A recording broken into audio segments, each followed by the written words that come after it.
Now let's start. We begin the lecture today. Today we will discuss about the first stage of the software engineering process. That is how to capture, this means how to identify and how to list all the user requirements for a software we need to build, as well as how to model those requirements into documents. The content of this lecture consists of the following parts. First of all, we talk about the objectives. We will skip this part very fast. Then we will have an introduction about what we have to do in this stage. We talk about the analysis process. What action we need to perform in this process, as well as the process of requirement capturing, as well as modeling. And finally, we have a summary. The objectives, as you can see, you will know how to define what requirement capturing is. You can list different types of requirements. This one is very important. You need to know all the types of requirements of a software system in order to identify each time correctly. Next, you will know how to apply the process of requirement capturing to identify the specific requirements for a software. And then you will know how to create a list of user requirements for a system. As you know, this is the first step. In the previous lesson, we talked about the process. You know, the waterfall process. We have 5 or 6 steps in that process, including requirement capturing, analysis, design, implementation, testing, and deployment. So requirement capturing is the first step in the process. We need to perform the feasibility study, the initial assessments, the requirement identification, as well as identification, as well as the requirement specification. This stage is performed with the cooperation between the customers and the development team. This means we have to talk with the customer, we have to talk with the end users to find out what they need in the software system and what we need to do to satisfy their business needs. And this stage, this activity play an extremely important role for the whole software process. Why? It's because when you understand the customer, you know what they need, you know exactly what they need, and you can draw out the requirements from the customer. The requirements will affect all the other stage in order to create software with high quality and it can satisfy the needs of the customer. As you can see here, the popular tools we use include the flowcharts. You know the flowcharts? You have already studied about this one in the introduction to programming course, the flowcharts. Used to represent the way to solve a problem. You know about the DFD, the data flow diagrams, as well as the ERD, entity relationship network, as well as some other charts like the structural hierarchical scheme you will see later in this chapter. I'll talk something about the analysis process. You can read more. I just talk the general idea of each idea over here. And in the next part, you will see, I will go through first. You will see there is a slide about the project scope, what it is, and why do we need to identify the project scope. Next, we will have the business process and requirements. So all the contents I list here, there are more slides to explain about that term, that matter. I just talk about the general idea of each part over here. First of all, the project scope. Why do we need to analyze to identify the project scope? The scope means that what is included in your project and what is not. So you need to identify this because the scope will affect the time you need to finish the project. It will also affect the cost you spend to pay for the project fee. This means what you need to spend, the money you need to spend, the man month, the number of staff you need. So the scope is very important and you need to identify the scope, the project scope first. Next, about the business process and requirements. Because when you build a software project, a software system, you will aim to a specific groups of users or customer. You need to know very well about the business process of the organization you want to sell or you want to build the software for. You also need to know about all the requirements they want at your software. So the business process and requirement analysis is also an important part to perform. Next, we talk about security requirements. Some software needs extremely high level of security. For example, the banking system. Security is put into the highest priority when you build the software. So you need to analyze to find out which security level you need, what kind of credential or authentication you need to perform, or even you know how to encrypt and decrypt the data sent over the network. So the security requirements are also put into consideration carefully. About the speed, you also need the speed requirements.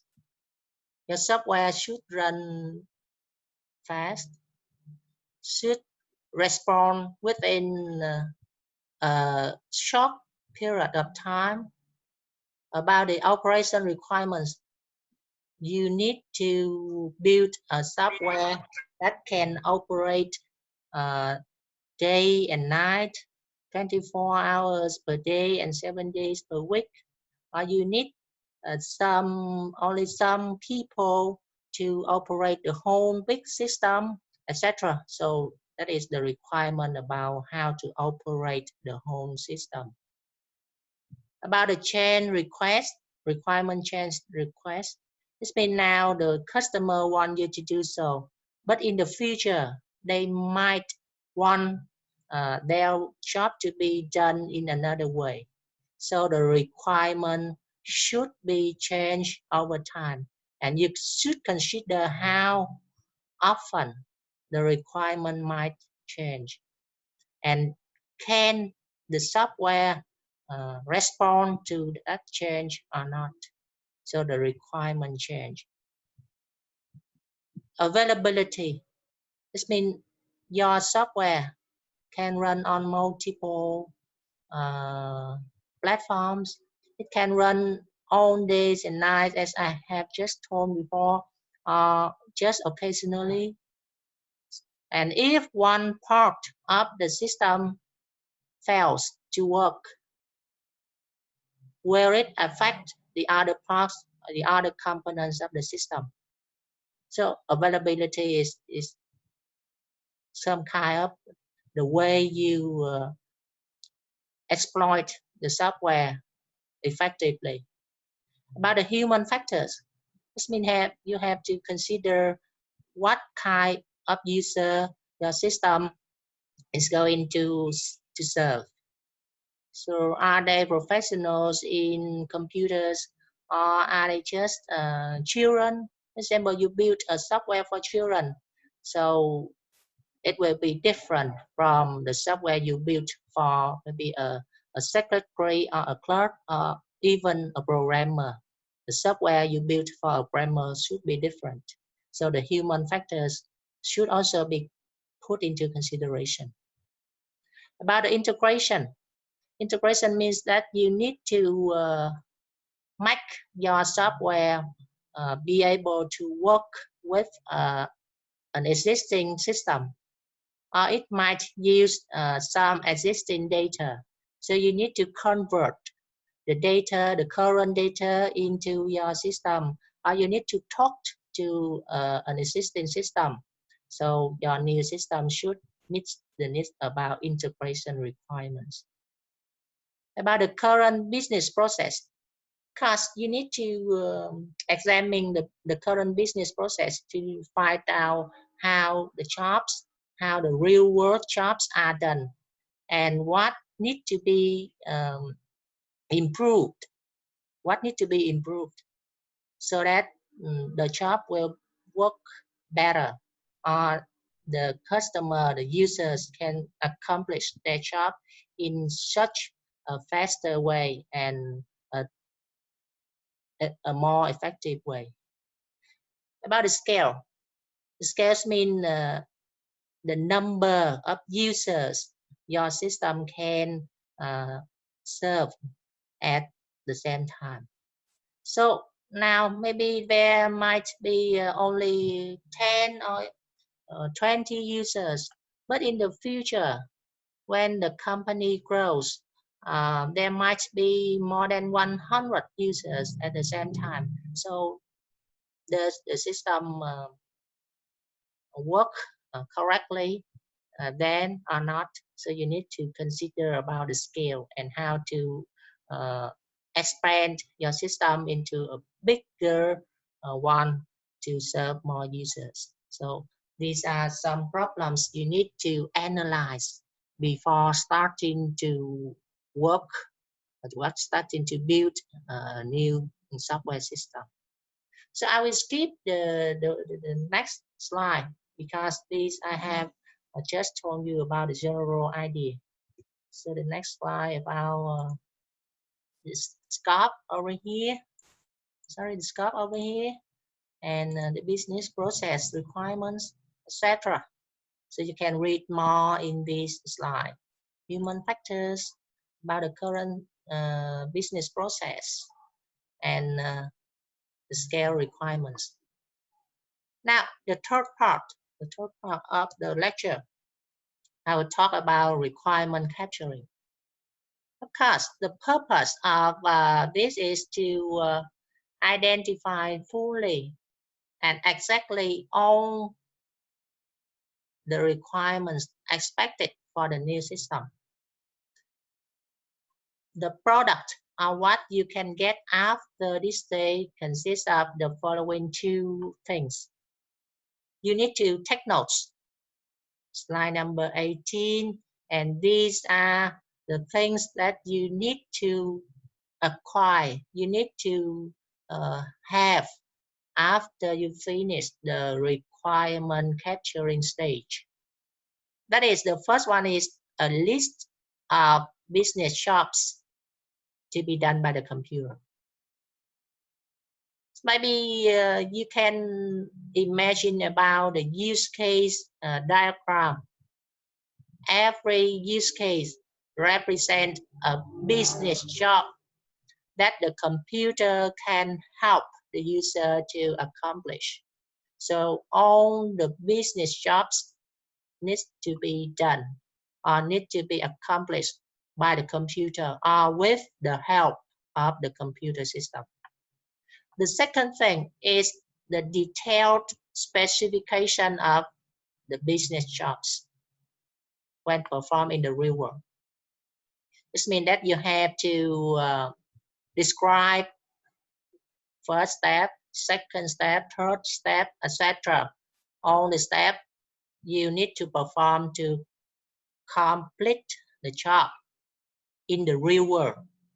This means you can complete this job without the help of computer. You can do it manually. For example, you need to specify, you need to describe in detail. So I will instruct you how to create this list as well as the detailed specification. So take a note, slide number 18, and you need to have this after the requirement capturing stage. About the requirement, the definition, the requirement is just a job that the new system need to be able to perform or to be able to do.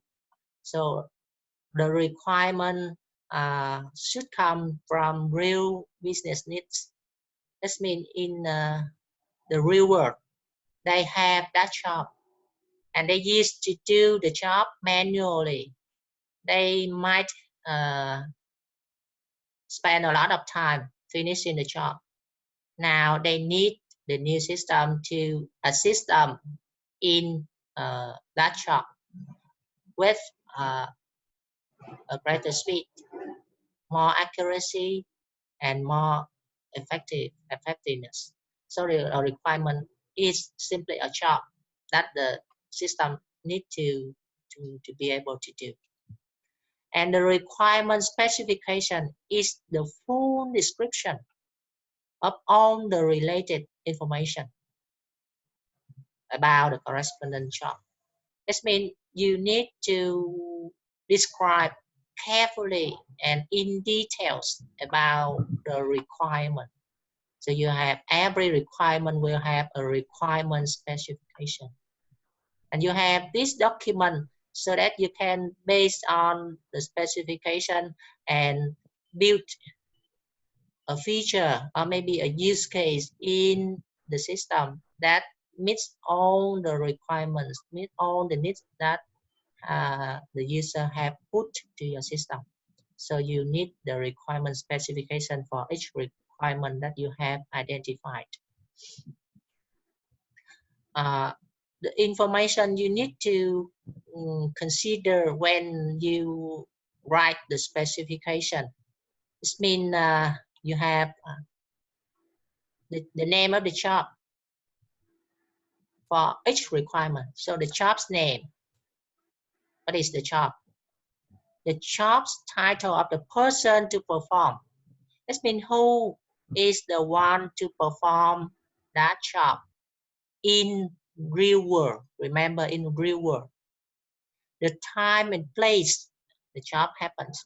So in where do people perform that job and when? So you need to describe. And the ways to complete the job. The ways. This means how. What is it? Who does it? When and where and how. So you need to consider the following information when you make a requirement specification. There are also the rules, the data, the validation of data, and also the calculation on the related formula and forms. Next, you will have the requirement classification. Once more, I want you to take notes. Slide number 21 and 22. We have two slides with a lot of requirements. As you can see here, all the requirements here are divided into two smaller types. They are called functional requirements and non-functional requirements.